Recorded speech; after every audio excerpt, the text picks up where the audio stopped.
উঠাইতে হয়, দৈরা নিয়া বাথরুমে যাইতে হয়, বাড়িওয়ালারও বিরক্ত হয়ে গেছে আর কত। কিন্তু নিশা তো রয়েই গেছে, ঠিক না? তুঝে দুনহায় কে রহো সবসে আলা, তুঝে দুনহায়, धुन बोझे निशा रहो सबसे आला, हो जीनत निराली हो फैशन निराला, यूं ही जिया करता है क्या मरने वाला। जे जाने मौत आसे वो এইভাবে বাস করে। আমাদেরকে দেখলে তো মনে হয় না আমরা মরব, আমাদের চালচলন দেখলে কি মনে হয় আমরা মরব? यूं ही जिया करता है क्या मरने वाला, तुझे हुस्ने जाहिर ने धोखे में डाला। हाय हाय हाय, বাহ্যিক সৌন্দর্য দেখা পিছে পিছে ঘুরতেছে, আর 14 তারিখ আইলে ফুল দেয়, হোটেলে নিয়ে খাওয়ায়, পার্সেল দেয়, আবার পারে না কলজা ভুনা করে খাওয়াইতে। কিন্তু মনের ভিতরে যে কি লুকানো আছে এটা তো আর দেখে নাই। মনের ভিতরে লুকানো আছে, খায়ালই তোরে, তারপরে তোরে খামু। এখন তোরটা খাইতেছি, কয়েকদিন পরে তোরে খাইয়া বস্তার ভিতরে বইড়া বাড়িতে পাঠায় দেন, ঠিক না? এরমই তো হইতেছে সমাজে, না এরম হইতেছে না? এরমই তো সমাজে এখন চলতেছে। তোরটা খাইতেছি, কয়েকদিন পরে তোরে খাইয়া বস্তার ভিতরে বইরা তারপরে বাড়িতে পাঠায় দেন, দুনিয়া ইতিহাস বানায় দেন। সত্য তো এটাই, হোসনে জাহির ने धोखे में डाला, जगह जी लगाने का दुनिया नहीं है, ये इबरत की जा है तमाशा नहीं है, अफहसिबतुम अन्नमा खलकनाकुम आबस। कुरान तो এটাই বলছিল, अफहसिबतुम अन्नमा खलकनाकुम आबस व अन्नकुम इलैना ला तुरजाऊन, फतआला अल्लाहुल मलिकुल हक ला इलाहा इल्ला हुवा रब्बुल आरशिल आज़ीम। অনর্থক সৃষ্টি করেন। এই জন্য যেটা বুঝাইতে চাইতেছি বোঝেন, কাজে দিবে। মানুষের কাছে আকর্ষণের পাত্র হওয়া এটা কোনো ব্যাপার না। মানুষ তো যুগ উপযোগী জিনিস দেখেই মানুষের ভিতরে আকর্ষিত হয়, মানুষের কাছে সে আকর্ষণের পাত্র হয়। কিন্তু আল্লাহর কাছে, রসুলের কাছে, সৃষ্টির কাছে মানুষ আকর্ষণের পাত্র হয় যখন দ্বীনি কথা ভিতরে ঢোকে আর রং ছড়াইতে থাকে, অথবা দিনদারি ভিতরে ঢোকে। দিনদারি ভিতরে ঢোকে, দিনদারি ভিতরে ঢোকে, তখন রং ছড়াইতে থাকে। জান জান কিছু কবর সত্য এখনো আছে।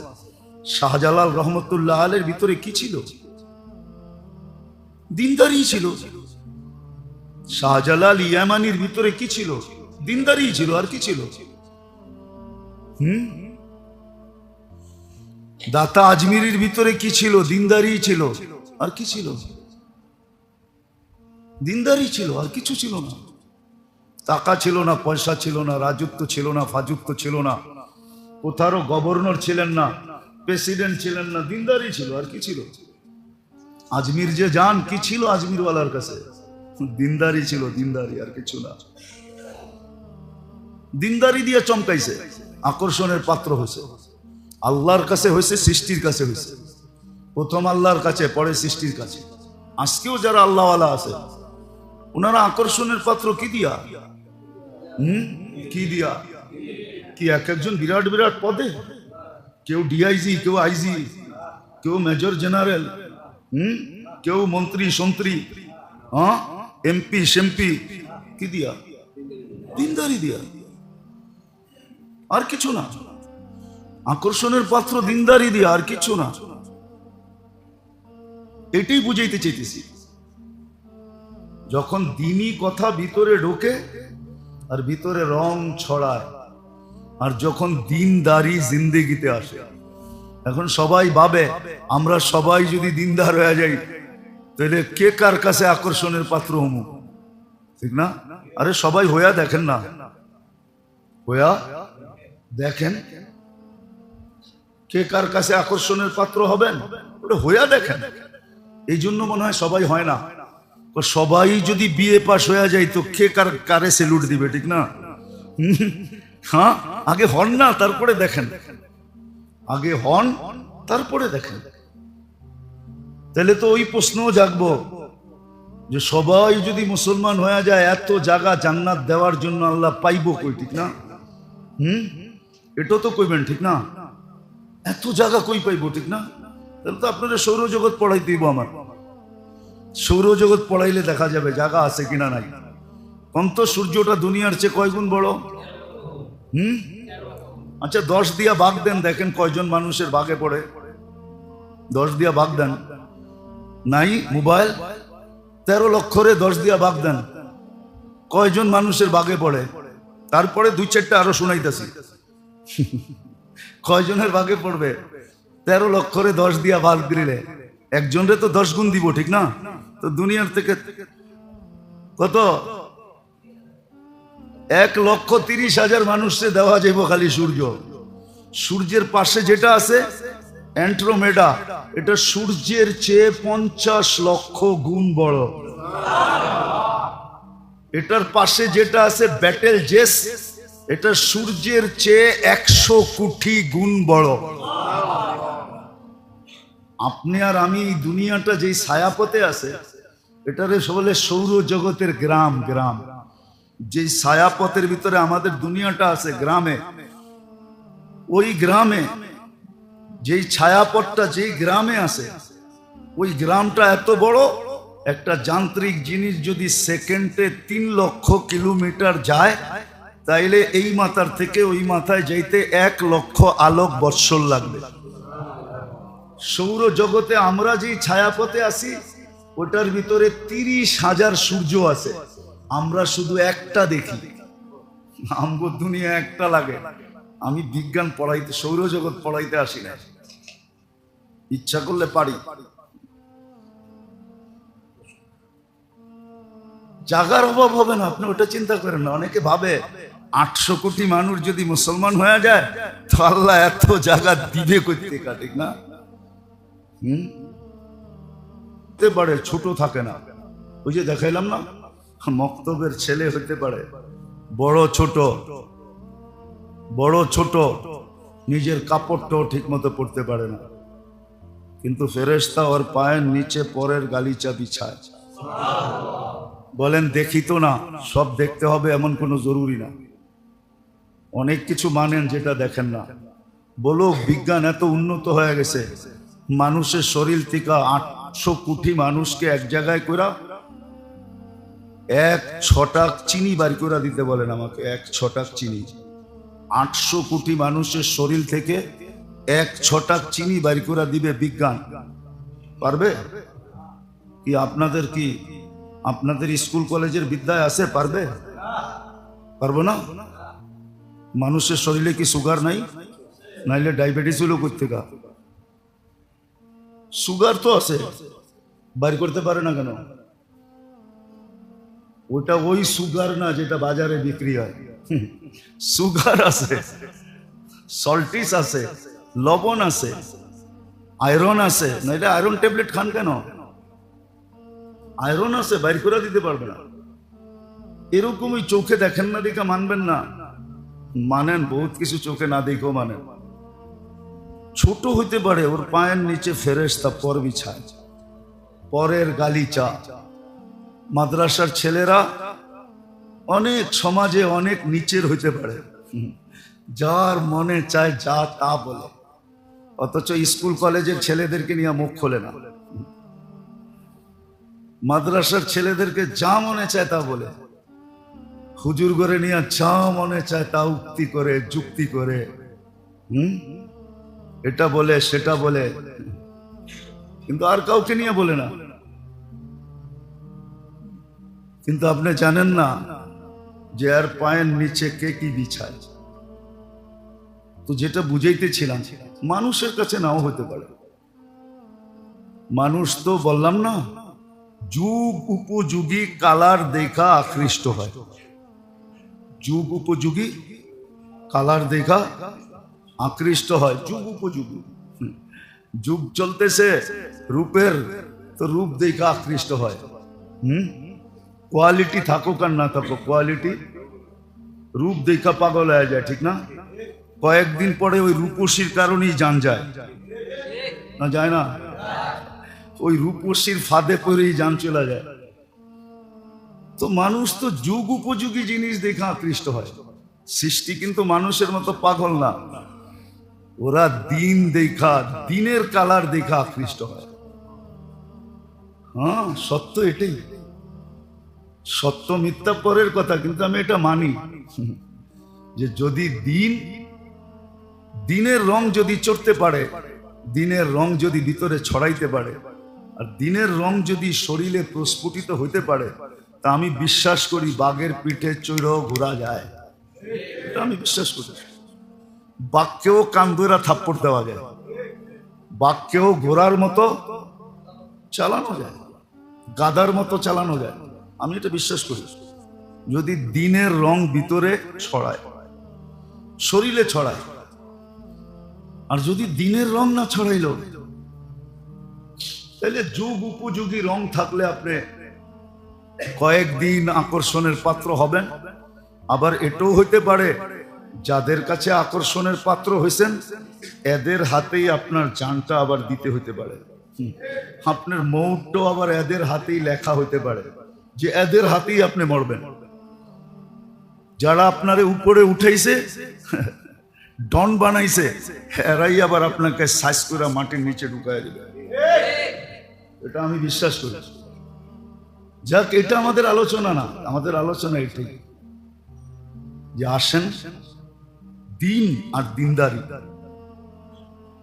দিনের কথা ভিতরে ঢুকাই, আর দিন দিয়া শরীরটাকে সাজাই। কয়দিন থাকবেন এখানে? কে কয়দিন থাকে? কার বাহাদুরি কয়দিন এখানে? যদি হইতো তো কবি এত ব্যথা নিয়ে লিখতেন না। আমরা তো কথার ভিতরে ব্যথা মাপতে জানি না, কথার ভিতরে ব্যথা মাপতে জানি না। এই মেশিন তো আমাদের কাছে নাই, যুবকদের কারো কাছে নাই। যুবক খালি শুনছে আই লাভ ইউ, বা শুনেই পাগল হয়ে গেছে। ও মাপতে পারে না যে এখানে আসলেও কি ওজন আছে না নাই, ওয়েট আছে না নাই, আসলে কি এটা বুয়া না আমারে মারার জন্য বলছে, এটাও জানে না। এটাও জানে না, ও মাপতে পারে না, এটা মাপতে পারে না। কয়দিন থাকবেন দুনিয়াতে? কবি বড় ব্যথা নিয়ে বলছে, মিলে খাক মে আহলে শাহ कैसे कैसे, জমি খা গই নওজওয়ান कैसे कैसे। মিলে খাক মে, মাটির ভিতরে মিলা গেছে বড় বড় বাদশাহ। দুনিয়ার এখন কতটুকু বাদশাহী আছে? সবার জন্য পরিধি নির্ধারিত আছে। এক জামানায় ছিল যতটুকু নিতে পারতো অতটুকুই নিজের পরিধি, না ইতিহাসের পাতায় নাই। এক দেশ মহাদেশকে মহাদেশ পায়ের নিচে নিয়ে নিছে। কোথায় চেঙ্গিস খান? ইতিহাসের পাতায় তো আছে চেঙ্গিস খান, কিন্তু কোথায়? দুনিয়া তো চেঙ্গিস খানের কবরও চিনে না, তার কবর কোনো চিহ্নিত নাই। বলুক আমারে কেউ চেঙ্গিস খানের কবর দেখায় দিবে। কবির কথাই তো সত্য, মিলে খাক মে আহলে শাহ कैसे कैसे। বড় বড় বাদশাহ মাটির নিচে মিশা গেছে। জমি খা গই নওজওয়ান कैसे कैसे। বড় বড় যুবকদেরকে, যুবরাজদেরকে জমিন খায়া ফেলে। मौत ने न छोड़ा किसरा न दारा, उसी से सिकंदर सा फाते भी दिहारा। हर एक लेके क्या क्या हसरत सुधारा, परा रह गया यही ठाट सारा। আহসান মঞ্জিল আছে, জান জান। একদিন যারা এখানে বাস করতো, দেখেন তো নাই মনে হয় সামনের সিঁড়িগুলা দেখছেন? নদীর ভিতরে যে গাটলা ছিল এটা দেখছেন? উঠায় দিছে গাটলা। এই বাড়ির থেকে বুড়িগঙ্গার ভিতরে কাটলা নামতো। মেয়েরা একদিন টাটে ফাটে গোসল করতো। ঘন্টা 2 ঘন্টা আগে ওয়ার্ডার হইতো, পাইপ পেয়াদা দিয়া ওয়ার্ডার করতো। এখন নামবে জমিদারের মেয়েরা গোসল করতে, সবাই চোখে পট্টি বাঁধো, নাইলে এইখান থেকে সরো, ঠিক না? ওই বুড়া ঘরে কোত্থেকে নিয়ে আসমো যারা নিজের কানে এই এলান শুনতো? এখন জাদুঘর 2 টাকা টিকিট দিয়া, 20 টাকা টিকিট দিয়ে আপনি দেখতে যান। কবির কথাই সত্য, বড় ব্যথা নিয়ে বলছে, ঐতিহ্য থেকে যাবে। बचपन ने बरसू खिलाया, जवानी ने मजनू बनाया। मजनू বোঝেন তো? যৌবন এইসব পাগল বানায় দিছে, পাগল। যুবকের যৌবন মানে পাগলামি। যুবক সব মাতাল হয়ে গেছে। মসজিদে আসলে তো একটু ভালো দেখা যায়, বাইরে গেলে বোঝা যায় কেমন পাগল। আটে তো এক স্টাইলে, হুন্ডায় উঠলে আরেক স্টাইলে, পিছে কেউ বসা থাকলে আরেক স্টাইল। পুরা ফুল চার্জ, ঠিক না? মনে হয় সব যৌবন হুন্ডা চালানোর ভিতরেই ক্ষয় করে দিব, বাড়ির যাই আর কোনো কাম যাতে না করতে হয়। এমন বাবলিয়া চালায়, সত্য এটা। এই জন্যই তো কবি বলছে, বচপন নে তুঝে বরসোं खिलाया, जवानी ने मजनू बनाया, বুড়া পে আকে ফির क्या क्या सताया। বুড়া হয়ে গেছে এখন, না চোখ আগের মতো দেখে, কান আগের মতো শুনে, হাত আগের মতো ধরে, এখন কয় কিচ্ছু মনে থাকে না, ব্রেন আর আগের মতো কাজ করে না, হাত পাও আগের মতো চলে না, কোমর আর ওই শক্তি নাই, উঠলে বসতে পারে না, বসলে উঠতে পারে না, নিজের শরীরটা নিয়ে নিজে এখন বিরক্ত হয়ে গেছে, আর এটাকে উঠায় হাঁটতে ভাল লাগে না। মাঝে মাঝে তো অনেকে বইলেও ফেলে, ইয়া লাইতানি মৃত্যু, হায় যদি মরা যেতাম ভালো হতো। গড়ালারও বিরক্ত হয়ে গেছে, ঠিক না? হাতে ধরে জাগার অভাব হবে না। আপনি দিনদার হয়ে দেখেন, এই মহল্লায় কয়টা বাড়ি? 25টা হোল্ডিং। কত, ঠিক না? কয়টা ফ্যামিলি? এক এক বাড়িতে 10টা করে ধরেন তো 25 10-এ কত হইলো? 250 ফ্যামিলি, ঠিক না? সবাই যখন দিনদার হবে তো ডেলি প্রত্যেক ফ্যামিলি 250 আইটেম দিয়ে ভাত খাবে। মূল্যায়ন হইলো না? হইলো না? 250 আইটেম দিয়ে ভাত খাবে, 250 আইটেম। বিশ্বাস হয় না? এক আইটেম পাকাইলো 250 আইটেম দিয়ে খাবে। আল্লাহ রসুল বলছে, পাকাও যখন তরকারি তো ঝোল বেশি দিও, যাতে প্রতিবেশীর ঘরে একটু দিতে পারো। এই 25 ফ্যামিলি, 250 ফ্যামিলি যদি সবার ঘরে দেওয়া আদান প্রদান করে, তাহলে এই মহল্লায় 250 আইটেম দিয়া প্রত্যেক বেলা সবাই খাবে।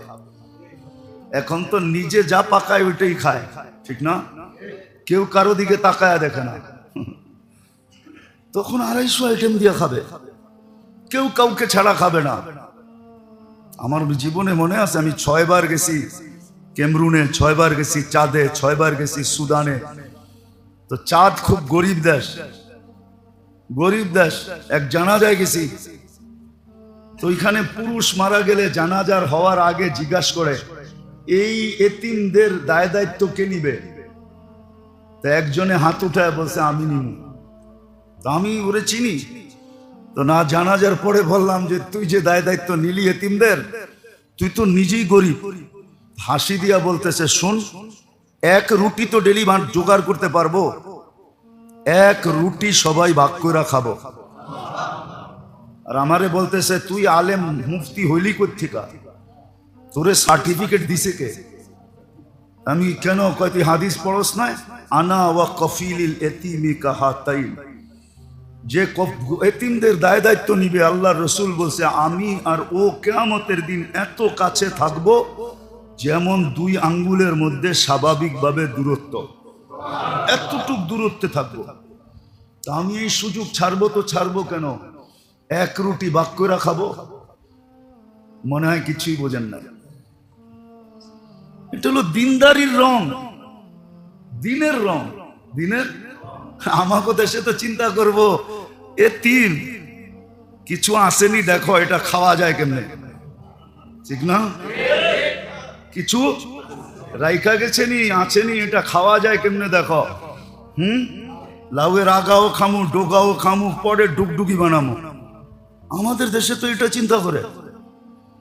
ও তো গরিব আফ্রিকা, আমারে তো মাতাল বানায় দিছে।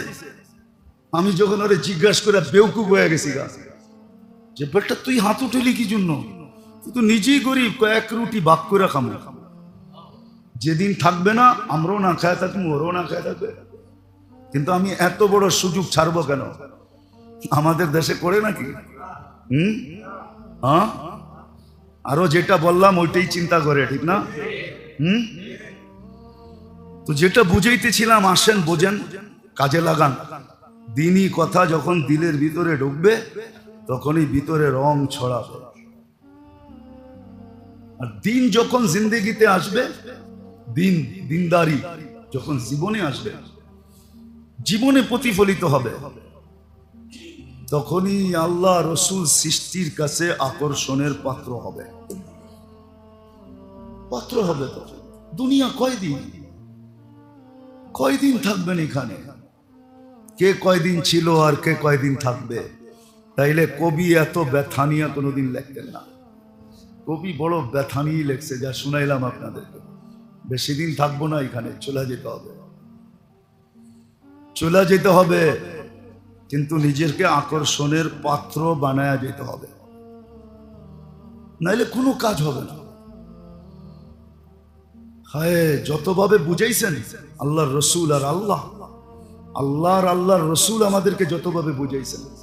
মাঝে মাঝে বলে তোরে না বুঝায়া একটা ছাগল রে বুঝাইলো এতক্ষণে ভালো হয়ে যেত, বলে আমাদের দেশে প্রবাদ বাক্য আছে। কিন্তু বুঝাইছেন, কিন্তু বুঝি নাই। না যুবক দিনদার হইতে রাজি, না যুবতী রাজি, না নারী রাজি, না পুরুষ রাজি, না ছোট রাজি, না বড় রাজি, কেউ রাজি না। সবাই দুনিয়ার ঢেউয়ে চলতেছে। আল্লাহ সুযোগের পরে সুযোগ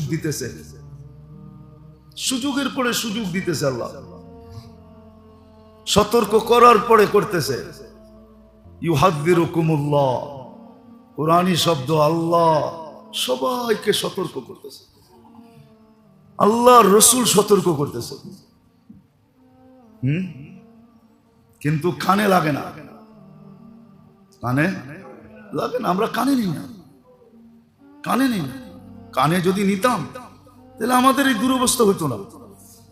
কানে নিলে ফজরে জুমার চেয়ে বেশি ভিড় হইতো, আমার এই কথাই সত্য। মাগরিবে জুমার চেয়ে বেশি ভিড় হইতো, আসরে জুমার চেয়ে বেশি ভিড় হইতো, এশায় জুমার চেয়ে বেশি ভিড় হইতো, জোহরে জুমার চেয়ে বেশি ভিড় হইতো। জুমায় তো ভিড় সপ্তাহে একদিন হয়, 5 বেলা মসজিদে ভিড় হইতো, 5 বেলা ভিড় হইতো, উপচে পড়া ভিড়। তাইলে এই মসজিদের এই দুরবস্থা হতো না। আল্লাহর রসুলকে 1400 বছর আগে বলে যেতে হইতো না, ইদা উমিতাতিস সালাহ। ওই দিন আমার উম্মতের কি দুর্দশা হবে, যেই দিন সবার জীবন থেকে নামাজ মরা যাবে। আজকে 80% মুসলমানের জীবন থেকে নামাজ মরা গেছে। 80% মুসলমানের জীবন থেকে নামাজ মরা গেছে। 80% মুসলমানের জীবন থেকে নামাজ শেষ। ওই দিন কি অবস্থা হবে? কিছু কথা খুইলা বলতে মনে চাই, কিন্তু তারপরও বলি না। বললেই কি বলা যায়? সব কথা বললেই বলা যায় না, এই জন্য বলি না। ওই দিন কি হবে? আজকে যে মুসলমানের দুরবস্থা, শুধু নামাজ মরা যাওয়ার কারণে। নামাজ যদি মরা না যাইতো, মুসলমান মুসলমান না, মুসলমান বাদেই দিলাম, উম্মতে মুহাম্মাদির এই দুর্দশা হতো না। যাকে আল্লাহ চয়েস করা, নিজে পছন্দ করা। দুনিয়ার মানুষের পছন্দ যদি মূল্যায়ন থাকে, মূল্য থাকে, তা আল্লাহর পছন্দের কোনো মূল্য নেই। আপনিই তো বলেন, আমি আপনারে পছন্দ করলাম আর আপনি আমার পছন্দের কোনো মূল্য দিলেন না, তাহলে আল্লাহর পছন্দের কোনো মূল্য নেই। আপনার পছন্দের যদি এত মূল্য থাকে, দুনিয়ার পদস্থ ব্যক্তির পছন্দের যদি মূল্য থাকে, আমাদেরকে তো মাঝে মাঝে বলে, আমরা আপনারে পছন্দ করে দাওয়াত দিলাম, দাওয়াত দিতে চাই, আপনি কোনো মূল্যই দিলেন না। আপনার পছন্দের যদি এত মূল্য থাকে, তাহলে আল্লাহর পছন্দের কোনো মূল্য নাই। না আল্লাহ বুড়া হয়ে গেছে, না আল্লাহর শক্তি সব শেষ হয়ে গেছে। সব খরচ করতে করতে রাজার ভাণ্ড খালি হয়ে যায়, আল্লাহটা কি খালি হয়ে গেছে নাকি? হ্যাঁ, খালি হইলে মাঝে মাঝে থাপ্পড় দিয়া বুঝায় কেমনে? করোনার সময় তো দুনিয়ারে বুঝায় দিল, তো গো বিদ্যা কতটুক দেখ আর আমারটা দেখ। খালি লকডাউনে পোষায় নাই, পরে শাটডাউন পর্যন্ত দিছেন না? দেন নাই? হ্যাঁ দিছে না? দেয় নাই? এখনো তো মাঝে মাঝে ঘুমের মধ্যে করোনা দেখে, ঠিক না? না দেখেন না? চায় মাস্ক লাগায় ঘুমাইতে, ঠিক না? হ্যাঁ, কি চান না? আরে মনে হয় চান না, রাগ হয়ে গেলেন? মাঝে মাঝে তো এখনো দেখি সমাজে মাস্ক লাগায় ঘোরে। যদি জিজ্ঞেস করি আরে এখন মাস্ক, হুজুর যদি যদি যদি দুই একটা ভুলে শুলে থাকা গেল, ওটি যদি ঘুরতে ঘুরতে নাকের ভিতরে ঢুকা গেল, তাহলে তো শেষ, ঠিক না? আরে শেষ ওই দিন হবেন যেদিন আল্লাহ শেষ লেখছে, এর আগে কোনো শেষ ফেস নাই। শেষ তো ওই দিন হইব যেদিন আল্লাহ লেখা রাখছে শেষ। ওইটা বিশ্বাস বস্তিওয়ালারা করে, এই জন্য ওগো অ্যান্টিবডি আমাদের চেয়ে অনেক বেশি। কি বেশি না? অনেক। কে করোনার সময় তো মাইপা দেখলেন, তেজগাঁও বস্তিওয়ালাদের হইলো ৭৫ আর পাশে গুলশান আলাদের হইলো ৬৫। 10ই ডিফারেন্স, ঠিক না? ওগো অ্যান্টিবডি আরো বেশি। আল্লাহ মাঝে মাঝে দেখায়, আল্লাহর পছন্দের কোনো দাম নাই। আল্লাহ আপনাকে উম্মতে মুহাম্মদী হিসাবে পছন্দ করছে। এই জন্যই আল্লাহ রসুল বলছে ওই দিন কি হবে, যেই দিন তোমাদের জীবন থেকে নামাজ চলে যাবে, নামাজ মরা যাবে। ইদা উমিতাতিস সালাহ উবিলাতির রাশা ইউবাউদ্দিন বিআরদিন ইয়াসির মিনাদ দুনিয়া। তরজমা করলাম না, তরজমা ছাড়াই রইল। ওই দিন তোমাদের কি হবে, একটারই করলাম, যেদিন নামাজ থাকবে না। আজকে নামাজ নাই। আল্লাহ পছন্দ করলো উচ্ছে পড়া বীর থাকা উচিত ছিল, নাই আজকে। এই জন্যই দুরবস্থা, এই জন্যই দুরবস্থা। আমি তো বলি এই রমজানে আমি হেরেমে যতটুকু কানতে দেখছি, মনে হয় হেরেম মক্কা মদিনার মসজিদে নববী আর বাইতুল্লাহ 100 বৎসরের ভিতরে এত কান্না দেখে না। এই রমজানে ইমাম মুসল্লি যেই কান্না কানছে, কই কোনো কিছু তো দেখতেছি না। দুয়াশাই রয়ে যাইতেছে। ফিলিস্তিন নিয়ে কিছু দেখতেছেন? নতুন নতুন এক একটা ইস্যু আসতেছে, ফিলিস্তিন দামা চাপা হয়ে পড়া যেতেছে, কিচ্ছু হইতেছে না। কেন? সত্য এটাই। এই জন্য বলতেছি আল্লাহ সুযোগ দিতেছে, নিষেধ করতেছে। এই যে জিকওয়াদা শেষের পথে, যদি 17 তারিখে রোজা হয়, ঈদ হয় বাংলাদেশে আগামী মাসের 17 তারিখে ঈদ, যদি 17 তারিখে ঈদ হয় তাহলে 10 দিন, 7 তারিখ থেকে জিকওয়াদা শুরু, জিলহজ্জা শুরু হবে। জিকওয়াদা এখন চলতেছে, শেষের দিকে পড়ায়।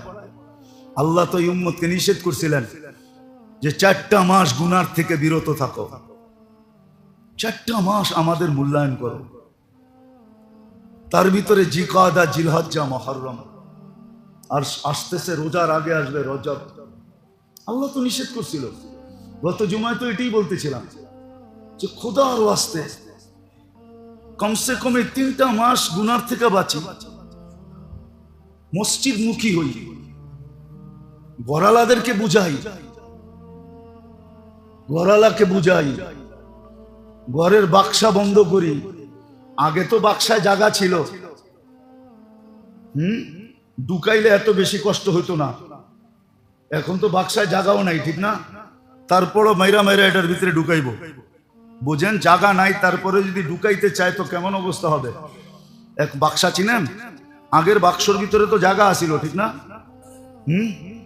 কি আগের টেলিভিশনের ভিতরে জায়গা ছিল না?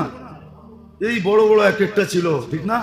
এখন কি পাতলা, ঠিক না? কি জানি কয়টারে, হ্যাঁ, এলইডি। এলইডি সারা দিন চলতে থাকে। খোদার ওয়াস্তে একটু সব, একটু ফিরে আসেন, একটু মানেন আমাদের কথা, একটু মানেন। আল্লাহ যদি আরো নারাজ হয়ে যায়, আল্লাহ কাফেরের উপরে নারাজ হবে না, নারাজ আমাদের উপরই হবে। অপরিচিত মানুষের উপরে মানুষ নারাজ হয় না, আপন জনের উপরে যতটুকু নারাজ হয়। আল্লাহ মুসলমানের উপরই নারাজ। কাফেরদেরকে তো এই দুনিয়াই দিছেন, ওরা এই দুনিয়াই বুক করবে। খোদাদ্রোহী নাফরমানকে আল্লাহ দুনিয়া দিছেন, দুনিয়া, ও দুনিয়ায় বুক করবে। যেই কদিন করবে দুনিয়াই করবে, তারপরে আর ওর ভোগের সুযোগ নেই।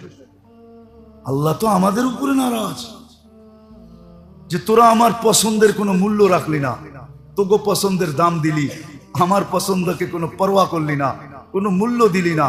আমি তোদেরকে তিনবার পছন্দ করছি, মানুষ হিসাবে পছন্দ করছি, মুসলমানের ঘরে অস্তিত্ব দেওয়ার হিসাবে পছন্দ করছি, উম্মতে মুহাম্মদী বানানোর ব্যাপারে পছন্দ করছি। তিনবার পছন্দ করলাম, কোনো মূল্য নাই। আজকে আল্লাহ আমাদের উপরে নারাজ। আসেন এই মাসগুলাতে, রজব, জিকাদা, জিলহজ্জা, মুহররম, এই মাসগুলাতে গুনার থেকে দূরে থাকি, মোটা মোটা গুনাহ ছেড়া দিন, না মসজিদের সাথে সংযুক্ত হন, নাইলে হইতে পারে বিপদ এমন আসবে। চিৎকার তো বের করে দিছিল গরম দিয়া, ডেলি তো আবহাওয়াবিদরা কয় বৃষ্টি হইব।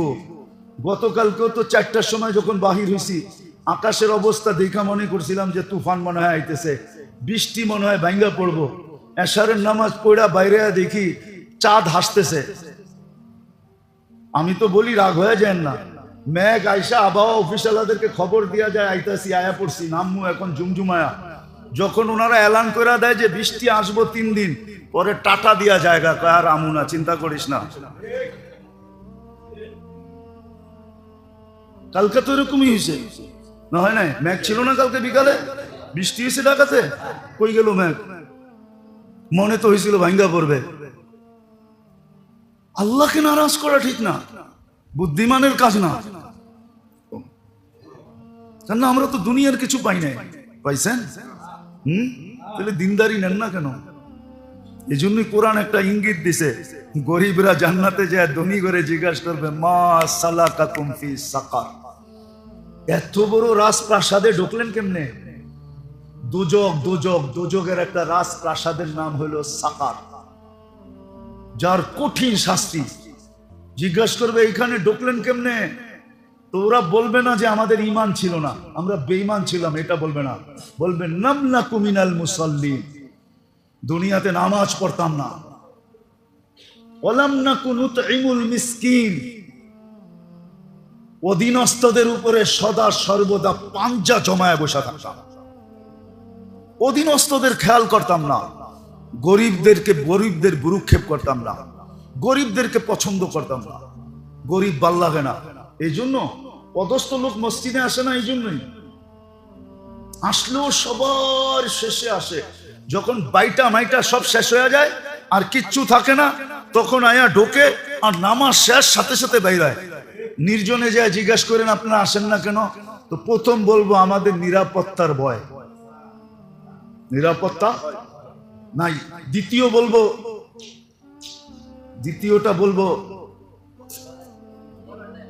দ্বিতীয়টা বলবো গন্ধ সন্ধ ভালো লাগে না, গন্ধ সন্ধ ভাল লাগে না। কেন আমাদের গায়ে তো গন্ধ আছে একটা, সবচেয়ে বড় গন্ধ তো গরিবের গন্ধ, দারিদ্রতার একটা গন্ধ আছে না।